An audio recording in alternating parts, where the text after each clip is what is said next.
Downloading movies, music, or video games illegally is a big roll of the dice. Many who do it know about the consequences, including scare notices, threatening emails that hint at legal action. That email came as quite the surprise to Christine McMillan. The 86-year-old was told someone using her internet connection illegally downloaded this game, Metro 2033, and she's being asked to pay for it. Go Public's Rosa Marchitelli has her story and the larger issue. How dreadful. Who would want to watch this? Post-nuclear war mutant-killing video games are not Christine McMillan's thing. This is the first time she saw it when we showed it to her.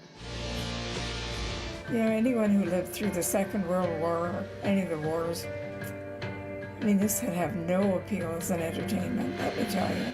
In May, McMillan got an email forwarded by her internet service provider from an anti-piracy company looking to collect on behalf of the video game maker, claiming she had illegally downloaded this game. I'm 86 years old.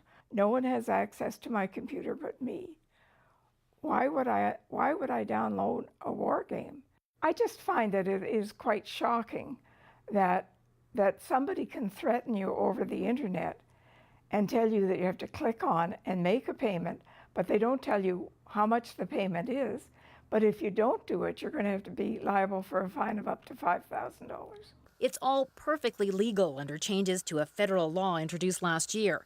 The goal was to give copyright holders a quick way to notify suspected illegal downloaders of a problem. The result, though, has been a flood of notices to internet users asking them to pay a settlement fee. That, to me, is really intimidation, and I can't believe the government really would support such action. Kind of like a dragnet cash grab. This network security analyst says it's not hard to access someone else's wireless connection, especially if it's not secure, as in McMillan's case. It's very hard then to correlate from that, or nearly impossible, to correlate from that IP address to any individual that's inside the house, or to prove it forensically. There are calls to revamp the rules so the notices don't come across as a threat or demand for payment. If enough people, are panicked or it's worth it to them to regain their sanity and their peace of mind, then it becomes a profitable venture for the parties making those demands.